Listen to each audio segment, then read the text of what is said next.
hired a coach from overseas, one of like the top teams in the world. I had a cello at one point. Last year, started picking up the needles again, just 4 chickens, but obviously that wasn't going to be enough in a tiny home and so for that to be stripped away, and he ended up homeless. The amount of stories I could tell you about things that I found in homes that were so gross. What I used to do before, and so knitting has just been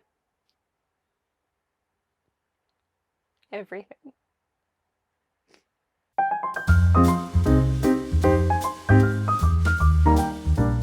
Hello and welcome back to Lovely Day Knits. I'm Eleisha and here we chat all things knitting. And today we have a very special episode. This is going to be a Q&A. How fun. I'm actually really looking forward to this because I've never answered so many questions about myself before, so it's really made me think. Thank you for everyone who watched last week's episode and sent in all your questions. There were definitely a lot more questions than I anticipated, so I don't know if I'll get to every single question, but I've kind of like covered every topic, I hope. We'll see how we go. So today I'll be answering a lot of different topics, from what I did in my old job to my husband and how we met, my beautiful pets. There's some knitting questions. If I have any other hobbies besides knitting, my current living situation, living in Australia, living in Coffs Harbour, and of course I'll be answering why I have this tube. So let's get into it. I feel like we're going to do a bit of a show and tell today because I'll be showing you a lot of photos on the side and video so that you're not just watching me talk at a camera. Okay, what to choose first? So first topic we're going to dive into is what I used to do before I am doing nothing with my life right now. So what my previous job was. There was a lot of questions about these, so thank you to everyone who asked. I'll read this question in particular. I'd love to know more about your last work. You mentioned you sold a business. I'd love to hear about that and what type of business it was. So I was a real estate photographer in my old job. I owned a business for real estate photographer. Actually, my old title sounded very official and I didn't feel like it was that official, but it used to be real estate marketing specialist. It sounds way more like prim and proper than what it actually was. So about 4.5 years ago, I was actually working as a coordinator for support workers and things. So I was doing rostering, like 8 hours a day, an office job, which just doesn't suit my personality. To sit in the same spot and not move around and, be creative. So I was looking at trying to do photography full time. My mum was actually selling her home at around that time and she got talking to the photographer that came and they were like chatting and mum was like, oh, my daughter's really into photography, she loves it. And he was like, actually, we're looking for some more franchisees. Would she be interested? And so it just went from there. I was like, yes, please, sign me up. I loved looking at house magazines as I was growing up, all the beautiful photos. My parents like renovated a lot of houses as we were growing up. And so we were always like just driving around neighborhoods, just looking at houses, always going to like open homes and things like that. And so, yeah, that was something that I would actually be really interested in. So I bought the franchise and started with one client. Over about 6 months, actually, it grew a lot till I think about a year in, I had 10 different real estates as my clients. All up and down the coast. So I would actually travel a lot for that business too. Business was actually really cool because I got to have heaps of creative outlet. Not only was it photography, but I also got to do drones and 360 tours and Matterport tours and floor plans, videos. I don't know, you name it, anything to do with marketing for real estate, I pretty much did. It was really fun. I actually got to go up in a helicopter one time, which was really cool, and do some of the area shots around Coffs Harbour, which was just so much fun. And I actually did that twice, and that was like the little perks of doing that kind of job. It sounds like a really chill job, but I actually worked so many hours. I think if you own your business, then you know that if you own a business, you work many hours and pour your heart and soul into that business. And so I was working like, I don't know, some weeks I'd work like 80 hours, 60 hours. I'd wake up at like 4 or 5 o'clock in the morning to like deliver all the photos the next day because we had like next day deadlines. The next day I would be delivering all these photos from the shoots before, and like in a day I could shoot, depending on the package, like I could shoot up to 6-7 houses in a day, all up and down the coast. So it was quite busy, quite full on, and a lot of computer work, but in saying that. I absolutely adored it. I was in the car all the time, which I actually really enjoyed. It was a different work site, a different home every day, pretty much every hour, and I think I got pretty good at it towards the end as well. Yeah, there just opened so many opportunities for that, and I've learned so much about photography and videography in that time. Now I have all the gear, and it's just, yeah, it was an absolute dream to work that job. You do see a wide variety of homes in this job, which I found really cool. All in one day, you could be going in the morning, you could have like this really rundown, beaten up house with junk everywhere, and you have to like try and shoot it and make it look half decent. And then the afternoon, you might be like on this beachfront kind of palace, and with all these gorgeous ocean views, and it's just like this stunning kind of vibe. So it's really funny what you can actually, like, the scope of homes that you go to in a day. It's surprising how people actually keep their homes knowing that a photographer's coming in to like photograph your home. The amount of stories I could tell you about things that I found in homes that were so gross. Ugh. Anyways, I've shot hundreds and hundreds of homes in the last 4+ years, and yeah, so you see a wide variety of homes.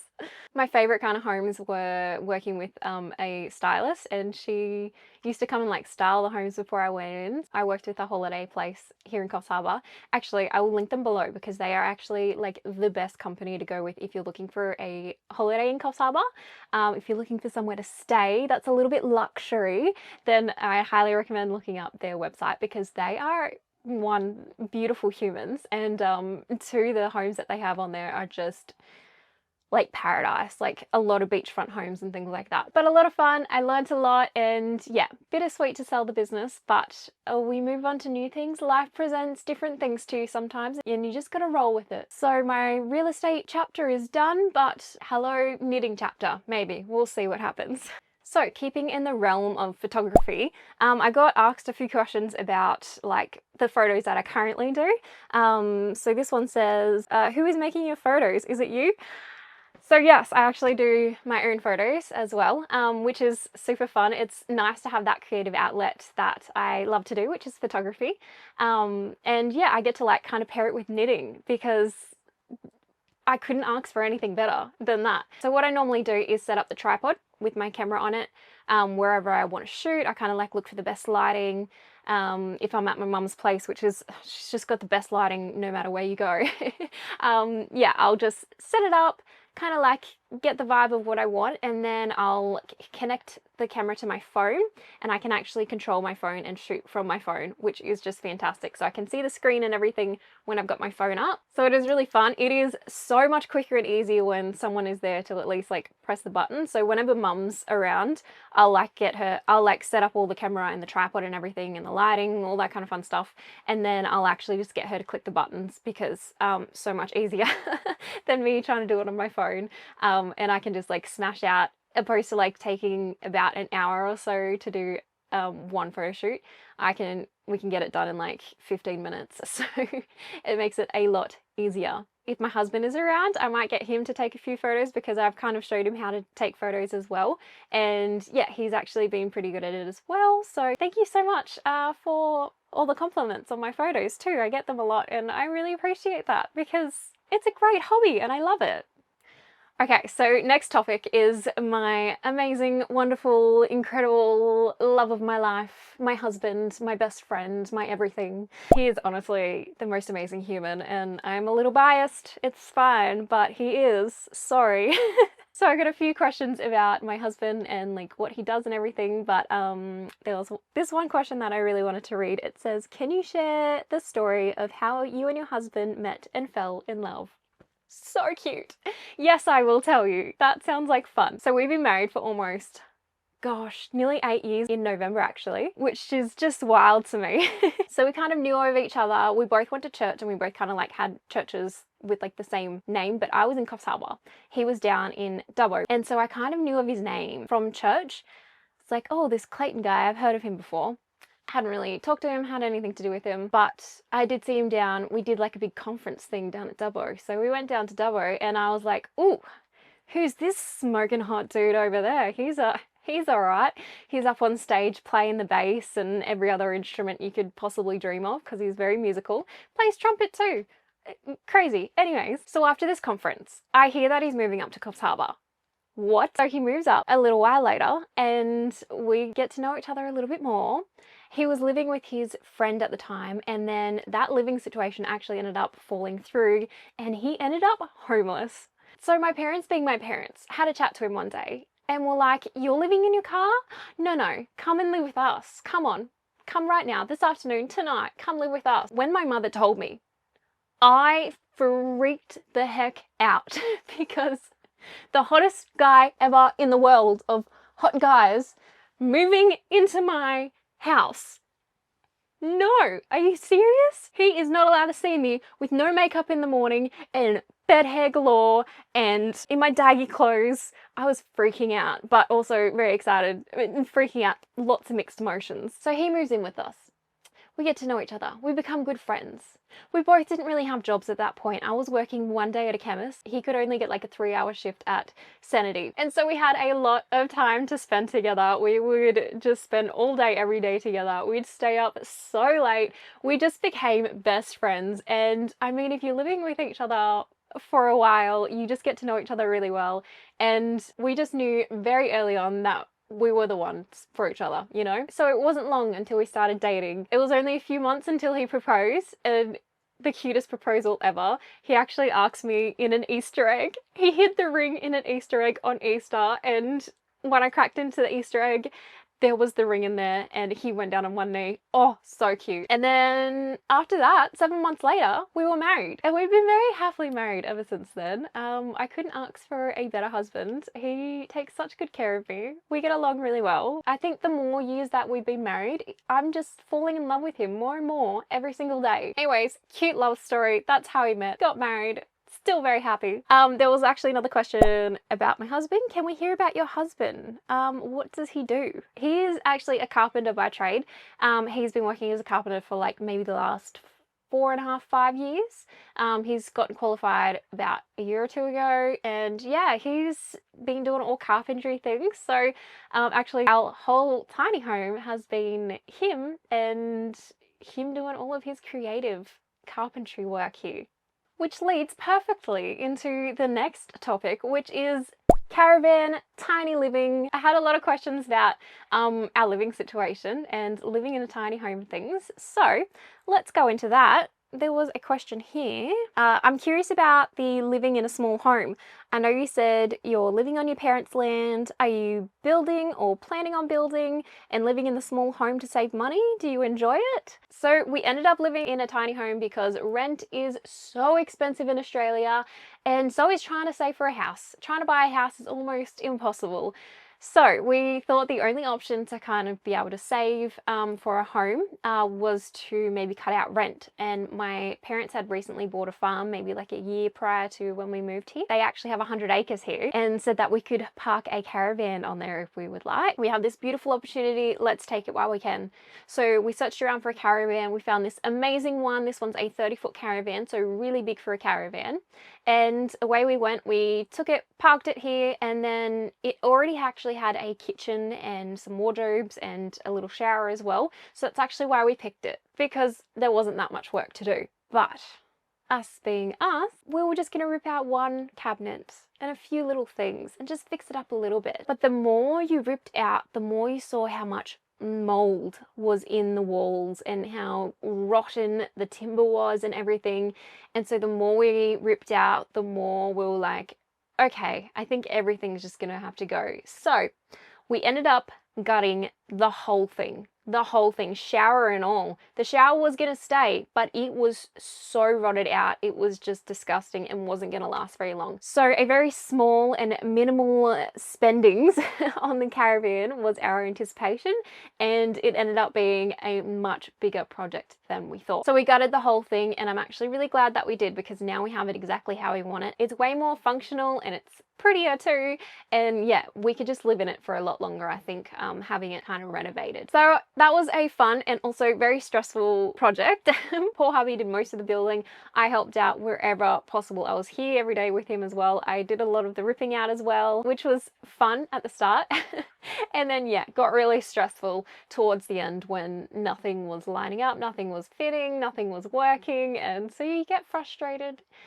You live and you learn, but we're here now and we're really glad that we are. It's actually really, really liberating and fun being in a tiny home. We came from renting a really cheap kind of rental place, but it had 4 bedrooms and we filled every single room with stuff. Like every cupboard was filled, every room was filled, like everything was just filled with stuff. So when we moved, we had to get rid of a lot of things. We just gave away a lot of things. We sold what we kind of could. We ended up with not many material things. And I could not be happier for that because I cannot remember what we even had in the old place. Like, why were the wardrobes filled with things? I really have no idea.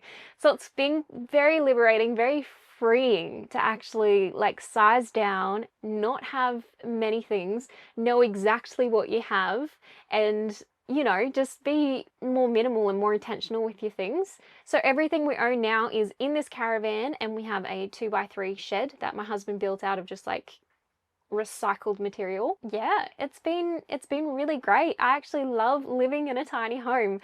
I thought at the start that we would hate it, and I was like to my husband, okay, we're only allowed 1 complaint a week. We're going to be positive. We're going to have a great attitude about this. 1 complaint a week, and that's the limit because we're going to be positive about this. And I haven't complained once because I actually adore this place and I love living tiny. I could see with small toddlers this would be a bit of an issue, but there is plenty of land. But I have heard of people doing it with a whole family, so maybe we are right for longer than we think. I'll actually be doing a tiny home tour and a how I store yarn and all my knitting supplies in a future video, so stay tuned for that. I'm just getting a few things prepared for it, so in the next month or 2 I'm hoping to release that. So I'll give you a whole tour of the caravan and I'll show you how I'm storing all of my yarn and some storage solutions for maybe a tiny space. That'll be fun, I reckon. We absolutely love it here. We have room outside, which I think I value way more than room inside. We could have gardens, we could have the chickens, we could have, you know, everything that we kind of wanted in our little space. That just brings me so much joy to be outside more and to be able to have a garden and to be able to have some pet chickens and things like that, and to see the cows as well. Like mum and dad have cows that roam around and it's just so peaceful out here. And I just don't know if I could go back to city living now because I'm so used to the country and I love it. It's so lovely. We've got a river like literally 100 meters away, which is awesome. We haven't even used it yet, but we do have paddleboards, so definitely need to use that. So speaking of chickens, we'll get into our next category, which is pets. This question says, I would love to hear more about your pets. Yes, I'll tell you more about my pets. I would talk all day about my pets. They are my babies, they are my children, and I won't hear anything else. So I'll start with my chickens. I have 12 beautiful, beautiful chickens. We've got some Isa Browns who are super bossy, but great egg layers and have personality galore. So the 3 Isa Browns that we have are the original to the flock. We have Princess Bok Bok, we have Miss Bok-a-lot, and we have Bok-Trisha. Yes, my husband did come up with those names and I adore him for that. And that's all my husband said I was allowed to have was just 4 chickens. But obviously that wasn't going to be enough chickens. Once you're into chickens, you've got to have more chickens. And it's just chicken math because you have 4 chickens and then obviously that means you only have 1 chicken. And so you need more chickens because 1 chicken isn't enough, so you need just 2 more chickens, and then that turns into like 20 more chickens, and that is chicken math for you. If you've ever been into chickens, you end up with a lot. We actually had like, I think 17 chickens at one point. So I hatched out some beautiful Aracanas, so they lay out blue eggs, and I really, really wanted blue eggs. So we hatched out some Aracanas, but I'm pretty sure they're not true Aracanas because only 2 of them lay blue eggs. They all came from blue eggs. Only 2 of them lay blue eggs. The other 2 also have like these little afros, so I'm pretty sure they're crossed with like a silky. But Angela is my favorite chicken ever. She's got this afro. Oh, she's so cute. She's just so friendly. She could be a house chicken and I would be okay with that. But we've got 4 of those Aracanas and their names are Angela, Angel, Claudia, and Cupcake. And they're my little babies because I've seen them grow up since they were very young, and I just adore them with every fibre of my being. Then my beautiful sister-in-law gifted us a couple of Wyandottes, and their names are Lacey and Macy. And she also gave us a Plymouth Rock, which I had wanted for so long. Her name's Dorothy, or Dodo, and she is just so cute. And she also gifted us Miranda, which is an Australorp cross Wyandotte, I believe. But Miss Dorothy was broody one time. And my mother-in-law also does chickens, and she gave us some fertile eggs. So of course we had to hatch those out. And we ended up with a beautiful Bertha from that. They're the most friendliest chickens you'll ever meet. They will come and just like eat out of your hand. They'll follow me around everywhere. They lay lots of eggs. We can't keep up with it. Even during winter, we can't keep up with the amount of eggs they give us. So very grateful for my beautiful babies. And my other pet, which is the most adorable cat ever. He's my son. He's my beautiful boy. He follows me around everywhere. He just does everything with me, and I love him. I can actually see him out on the couch now just eyeing me off. Normally he's on the bed with me, but I think I'm taking up too much space here and being too loud for him. So his name is Maui. He's a ragdoll, and he's about 6 years old now. We got him a year into marriage. Oh my goodness, he's nearly 7 years old now. That's crazy. Yeah, so he is so cuddly, like all the time. He'll like come and sit in my lap. He'll follow us around everywhere. You can't have shut doors around him because he'll just scratch to get in and to cuddle you, and he's just adorable. And I couldn't be happier with him. We love him. We adore him so much. He brings so much joy into our life, and I just don't know what I would do without a cat. Cats are definitely my favorite animals. They're just so beautiful, and I love him so much. And yeah, ragdolls are known for being like floppy and cuddly, and that's exactly what he is. He's actually basically a dog in a cat form because he follows you around everywhere. He always has us in his line of sight. He's just really funny and cute, and I love him and adore him so much. Okay, so probably the most asked question was about my health and my health journey. What's going on? Why do I have a tube hanging out of my nostril?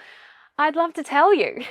This comment says, could you go into your health issues? I'm a knitter and a nurse practitioner and curious. Sorry, occupational hazard. Never be sorry. It's fine. So, the story of the tube. So towards the end of last November, randomly one day, I just started feeling nauseous after food, and I just thought I might be getting sick or something. The following day, I started throwing up after food, and I was like, oh, this is a little bit strange. And I just kind of kept an eye on it over that week, and it progressively was getting worse. Actually, I thought I was pregnant because we just started trying for kids, and that's what I thought it was. I was like, there's no other explanation. I don't feel like I'm ill. I don't feel like I've got a stomach bug. I must be pregnant. I was like, I'll just see how I go. So the next week it got a little worse again, and I couldn't really keep down any food. Everything was coming back up. So I went and saw a doctor. She's like, oh yeah, you're probably just pregnant. We'll do tests and stuff, but here's some anti-nausea tablets. All the pregnancy tests were coming back negative. None of the anti-nausea tablets were working at all. Everything was still coming up. Progressively over like a month or so, it was just getting really bad to the point where I couldn't keep any food down whatsoever. Drinks were fine prior to that, like any coffee or tea or fizzy drinks or anything like that I could tolerate totally fine. But that even started getting bad, and I couldn't keep those down either. Any anti-nausea tablets that I'd try would either come back up or just not work at all, and so I was a little bit lost. I'd seen the doctor again, and she's like, oh, it might be this, so try this medication for a few weeks. Did that, nothing happened at all. It was still getting worse until it got to the point where I couldn't keep down water. That was New Year's Day actually, and so we decided to go to the hospital because I was getting very dehydrated. I thought they'd just like pop in some fluids and send me on my way. That definitely didn't happen. Over the course of the first week, they ran so many tests, put me on so many anti-nausea tablets, anti-nausea IVs. I was on fluids all the time. Went into the second week, they still had no idea what was going on, still doing a bunch of different tests. They were getting a bit confused at this point. My doctor was like, okay, this doesn't normally happen. We always have a diagnosis within the first couple of weeks. Still no diagnosis with all of the tests that I was doing. Still couldn't keep down food. couldn't keep down water, wasn't doing very well at all. None of the medications were working. I ended up getting flown down to Sydney to do a specialized test. That was actually a cool experience because I was the only one on the plane and they flew me down. It was like a private plane experience. The week before they were trying tube feeding, so they put the tube down into my stomach. It was working okay at a small rate, so I was getting fed a little bit, which was really, really nice. I had a little bit more energy and felt a little bit more awake than I normally did. But then after they did my scan at Sydney, they took it out and didn't put it back in. And they're like, oh, we couldn't find anything, so you should be right, just eat away. Obviously it came back up, and so I went about a week without any food at all. It was not the most fun experience. Got back up to Coffs Harbour a little while later, and then they had put the tube back in and were like, okay, this is kind of like a temporary solution. We've got the tube into your stomach, and you're tolerating it okay. I could do bolus feeds, which means that this is like the end of my tube and you can get a big syringe, and I could put feeds into that syringe and I could kind of feed myself every couple of hours, which is great. It was working well. But pretty much a few days after I got home, those started coming up as well, and I couldn't tolerate those after a few days. And I tried to stay at home as long as I could because I'd been in hospital for a month or just over a month at that point, and I was a little over hospitals, as you could imagine. I really, really missed home, and so the thought of going back into hospital was just not okay with me. So yeah, over the next 2 months, I was in and out of hospital a lot. So eventually they were like, okay, let's try putting the tube, bypassing your stomach and putting it down into your jejunum, and seeing how you tolerate that. And thankfully that worked, and I was able to keep all that down. For a very long time I could tolerate like black teas, which was really, really nice, and water was doing pretty well. I'd always feel nauseous after water or tea, but I could deal with that. That was fine. But of course, knowing my luck, over the last couple of weeks I haven't been able to tolerate the feeds very well. That's hence why I was in hospital last week, because I just couldn't stop vomiting non-stop. It was really not fun, and I thought maybe the tube had gone back into my stomach, so I went and got all the scans done. It was looking fine. So now my feed rate is like very, very low. So I'm not getting anywhere near the nutrition that I actually need, which is not that fun. And my body has taken away my cups of tea. I'm very cranky at it for that, honestly. It was the one thing that I looked forward to in a day, is having a black cup of tea. I don't even like the taste of black tea, but I had it anyways because it was a warm, scrumptious thing. But I started throwing those up and it was just rejecting those. And now water is a bit of a hit and miss as well.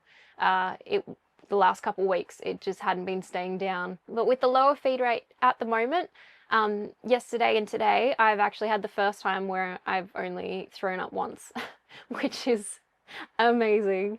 And you can tell that I'm happy about that. I don't know where this energy has come from. Anytime I talk to the camera, my energy comes on, and I just wish it was like this all the time. That's pretty much been my health journey. And they still don't know what's going on. There's still really no diagnosis as to what it is. So I've got a bunch of specialists that I'm seeing. I'm actually doing a test in Sydney on Friday. But to go and see different specialists, it takes months to get into. One of the specialists I can't get into till March next year. So it's a bit of a rough journey, but I am quite a positive person, and I know that people go through way worse situations than what I'm going through. And so I'm grateful for knitting. Oh my gosh. I'm gonna cry because of knitting. But honestly, knitting for me, I'm gonna cry over knitting, and I'm not much of a crier, so that's saying something. But knitting for me this year, I can't even talk. Knitting for me this year has been a bit of a lifesaver in more ways than one. Saved my mental health, I think, more than anything, because it's giving me something to do every day. I don't usually cry. I have like a cry once a month with hubby about the situation, and then I'm positive the rest of the time. Okay. So knitting has honestly saved my life in more ways than one. Mental health wise, I would be in a very different headspace if it wasn't for knitting, and if it wasn't for you guys as well. Discovering the joy of knitting and having something to do with my hands every single day has just saved my mental health and saved me from, oh my goodness, stop leaking out of my eyeballs. Because I can definitely see that without having that hobby, having this precious gift of just yarn and some needles and the fact that you can put the two together and create these beautiful garments, it has made such a crappy situation. It has brought me so much joy and given me something to do with my hands, something practical to do. And to be able to share this with you guys and build a knitting community, be a part of the knitting community, has just, it's done more for me than you could ever imagine. These videos, I absolutely love to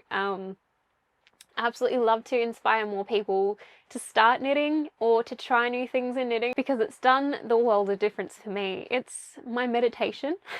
It's honestly my distraction. It's my relaxation, and it is my absolute joy to get up every day and have something to look forward to. Especially on days where my health is not good and I'm vomiting a lot, and to have knitting in my hand and distract me from what my body is actually doing and giving my mind something to do. I didn't think this would be so hard to talk about. And so with my health journey, I've had zero energy at all. To even like get up and try and do housework just doesn't happen because I don't have energy. Zero energy, like 90% of the time. And like the 10% that I do have energy, I love pouring into these videos. And so I wait for that like hour or so in the week. Usually in the morning I have a little bit more energy. So I wait for that day when I wake up and I've got that bit more energy to be able to record, and I try to pour that into these videos. And being able to do these videos, chatting to you guys about all the things that I'm knitting, like gives me this outlet, gives me something to work towards, gives me so much joy that I just can't thank you enough. Whew. You guys mean a lot to me. For me personally, I always need something to do. I worked a lot. I come from a very busy job. I always have like 10 hobbies or like random things going on at once. But I love being outdoors. I love doing things outdoors. I always love being active and busy. And so for that to be stripped away,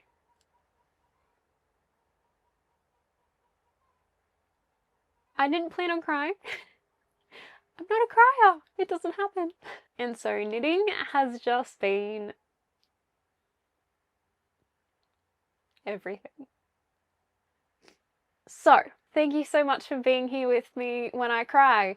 You know, majority of people in my life have never seen me cry, so feel special. I don't do it very often, but now you can see like what knitting actually means to me and how much has actually helped in my health journey. Without knitting, I think I would be in a completely different headspace. This channel for me and knitting for me, I have goals every single day. I have goals every single week. I have YouTube videos to get out, so I feel like I've just adopted that as my full-time job now. It's what I can do from bed. It's what I love to do. So every day this is kind of my setup. I've got this tube. It's connected to this longer tube, which is connected to this pump here. This is called a kangaroo pump, and it pumps this feed. So this is my food. I get through about 1 bottle of these a day. It feeds it through this pump, and it leads all the way into my tube, down past my stomach and into my jejunum. So that's fun. So we're gonna pay for all of this while not working. Anyways, that's another story. It was on an IV pole. Very annoying in a tiny home. So my beautiful husband, my carpenter husband, built me this custom-made kind of setup here for my pump and my feeds.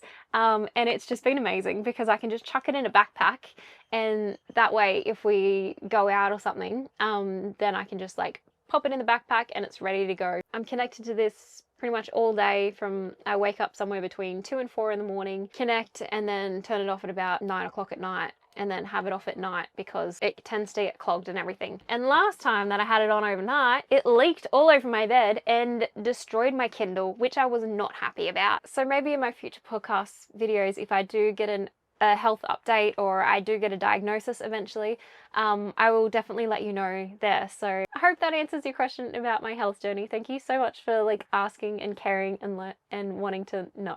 I really do appreciate it.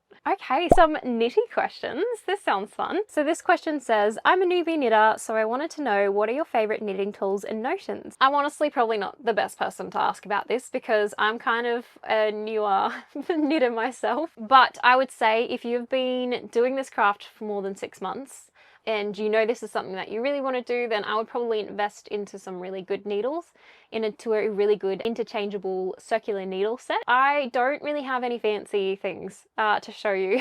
One thing that is actually really handy if you're doing a single strand of, oh no, is like one of these things. This, you just put your wool on and then it just twists around on its own, and I find it like really handy when you just have the one strand that you're working with. It just pulls it out a lot easier opposed to like trying to like shove your wool up. I don't know what that is. You can get a double version of this as well. I got this like for free online actually, from a company that I no longer support, so I will link something similar down below. I don't currently have any project bags. This right here actually is my current project bag that has 3 projects in it. This is an old shoe bag that I got a pair of shoes in one time, and yeah, that's my project bag. So, you can use anything that you want. There are some really beautiful ones online. You see some custom made ones and things. So yeah, I'm honestly not the best person to ask about this.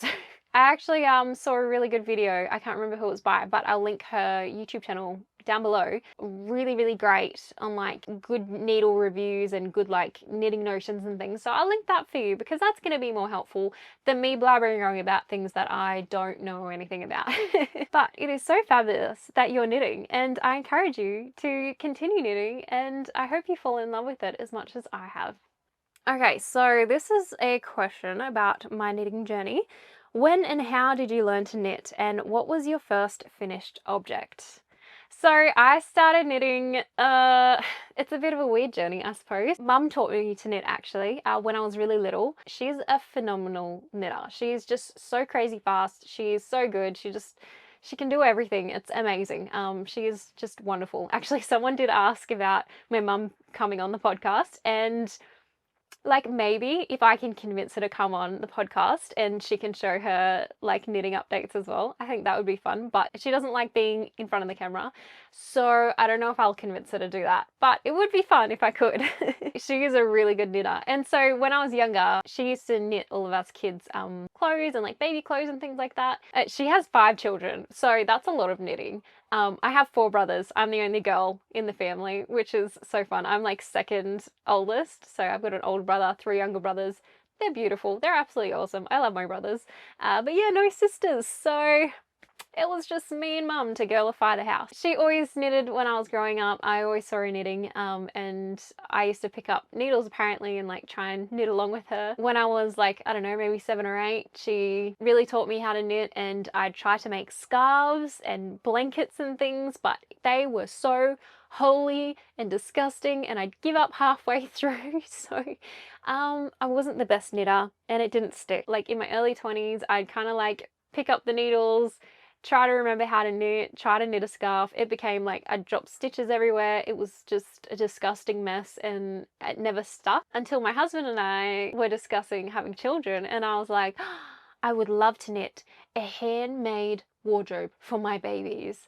And so beginning of last year, I started picking up the needles again, and mum was really showing me like how to read a pattern and like how different stitches worked and things like that, how to do decreases, increases. And so I made like a little baby romper. I couldn't actually find it anywhere. It was like this super basic baby romper. Still not technically done because I didn't weave in the ends and I still don't have buttons on it. So that technically wasn't my first finished object. But I was trying to like pick up how to do baby things, but with work it was just so busy I barely had any time for it. Towards the end of last year though, I found Kuda Vikika and her YouTube channel and discovered that you could knit garments for yourself. I don't know why that never crossed my mind. I always correlated knitting to like lace shawls, blankets, baby knits, never did it cross my mind that you could make yourself a jumper or like a top or anything. And so Kuda Kika really inspired me to like start knitting for myself. And I saw her Sailor Swift top. And that's my first garment I ever made. And so I made this Sailor Swift top. I still haven't blocked it because I didn't know what blocking was. I've only worn it a couple times actually. But I was really proud of myself. I learned a lot of new techniques in this. She does have like tutorials, and so yeah, I learned a lot of new techniques in this. I thought it was absolutely beautiful. I made a huge mistake in the front, which is all I can see. I don't know what I did. I think I knitted two together and it looks really strange. So I don't really wear this because of that one mistake right in the middle. Pretty much from there is when my health stuff started, and that's when knitting really took over for me. So I knit a black and white version of that, and then I knit a couple of like oversized jackets, and then started my first sweater, and that's when I started filming for YouTube, which is really cool. So I'd say I'd probably been knitting for the last 9 months. 8, 9 months, something like that. So not a huge amount of time, but I've had a lot of time to spend. And actually one of the questions was, during a week, how much time do you normally spend knitting on average? I spend a ridiculous amount of time knitting. When I say that I knit, I mean I knit all day. I wake up usually at around 5:36 when my husband wakes up, and I am knitting from about 6:37. I get up and I just start knitting in bed, and I knit all day, and I mean all day until about 9 o'clock at night when lights are out and we're both in bed asleep. The only time that I stop knitting is when I'm recording or when I'm editing for the videos. So I spend a lot of time knitting. Let me put it into perspective for you. I'm knitting the Glenif sweater currently, and I'm up to 58 hours on this sweater. And I only started 2 weeks ago. So that's like 60 hours in 2 weeks. And I've also done 2 videos in that time, lots of editing. Editing takes a very long time because I can't talk at a camera like a normal person. So yeah, a lot. In saying that, someone else asked, I was just curious, do your hands, shoulders, neck get sore from all the knitting? What do you do to take care of them? I haven't experienced any pain at all actually, which is kind of crazy because I knit so much. And I've been doing that for months on end, but I don't know. I have really weirdly flexible hands. It's a thing. I'm probably going to jinx myself and then start getting sore next week. I have scoliosis, so I'm always in pain with my back. That's a thing. I go to the chiropractor for that one. I have seen online there are like knitting hand exercises you can do. So maybe just look some of those up online. I think there's like a YouTube video or a TikTok that I've seen. Can't remember who it was. If I can find it, I'll link it below. But they do heaps of like hand stretching and wrist work and things like that to kind of compensate for all the knitting. So yeah, definitely check that out if you are struggling with any pain. If I can find those videos, I will link them down below for you as well. We're going to cover a topic of hobbies. This question says, I'd love to know what you do outside of knitting for fun. I'm going to go pre-knitting era, which was just last year. Because yeah, all I do all day, every day is knit, and honestly, if I had more energy, I would have more hobbies I would be doing as well. But I have so many hobbies. I feel like having hobbies is my hobby. I love music. I always have. I play piano, I play a little bit of guitar, I love singing. I had a cello at one point, you know, just as you do. I did cello lessons for like 6 months a few years back.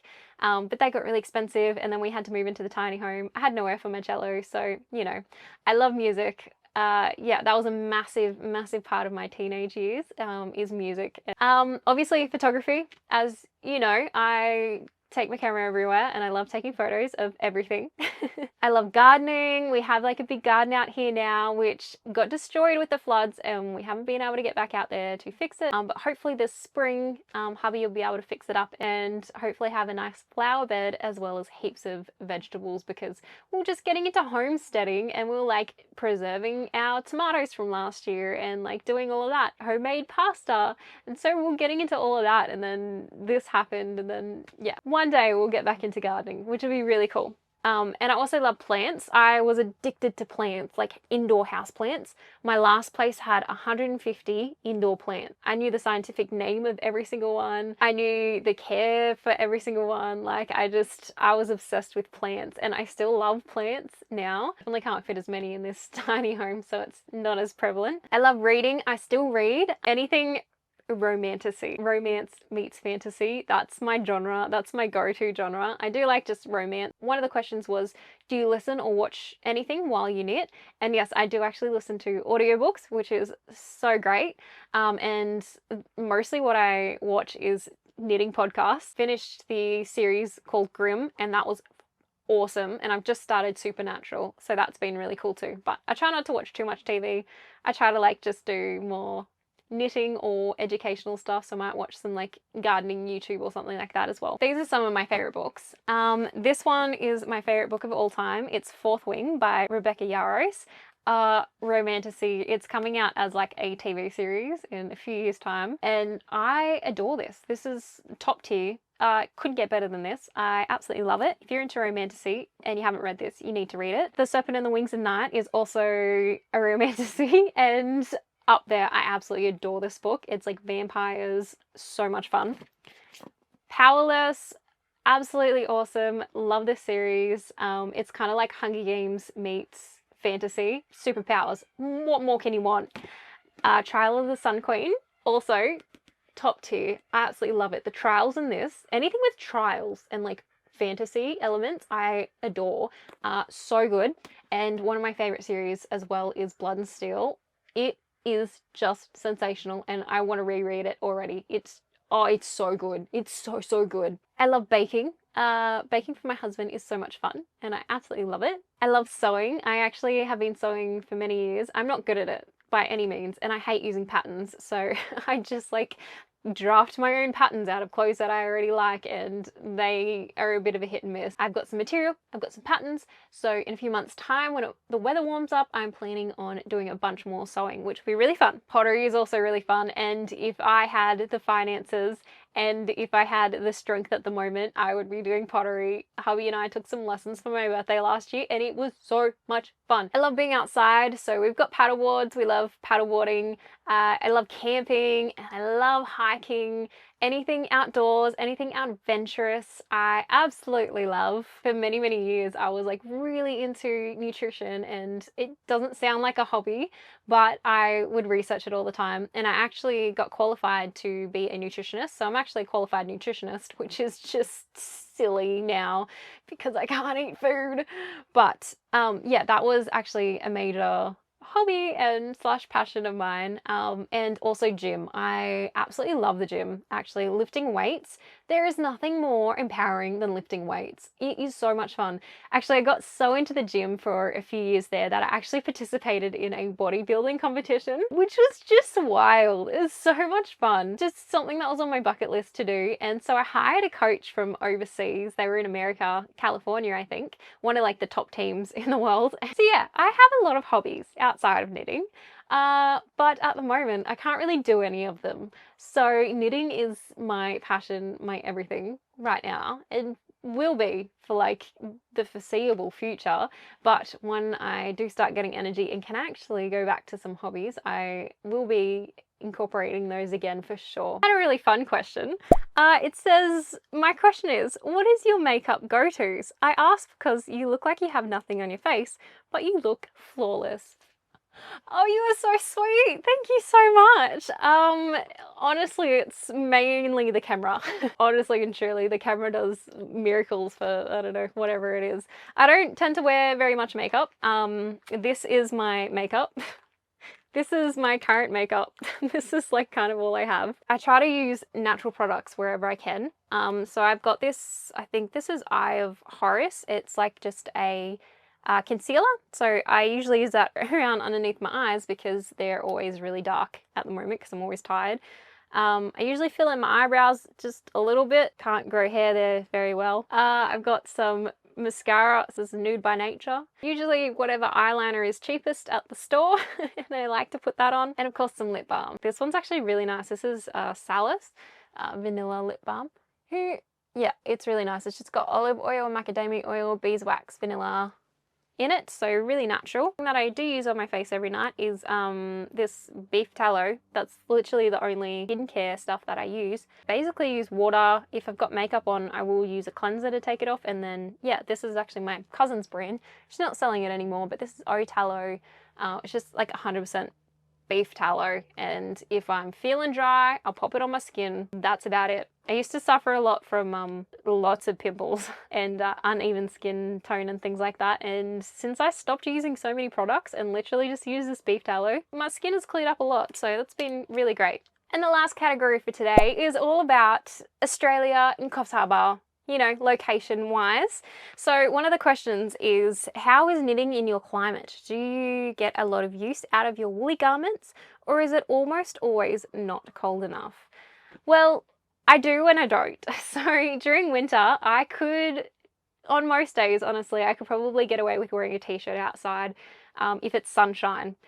It does get a little bit chilly, like where I am. Like my husband, barely seen him with a jumper on this winter. It doesn't get that cold. But then like some mornings will be like 5 degrees and that's like so cold here. So I do get use out of my woolly jumpers, especially at nighttime and early mornings. Even during autumn and spring, I still wear jumpers and sweaters and things, and I tend to run really cold anyway, so I get a lot of wear out of it personally.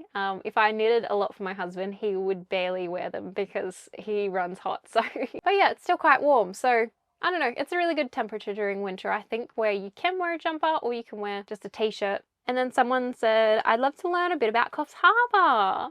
Coffs Harbour is really beautiful. I absolutely love it. I've been living here for like the last 16-ish years.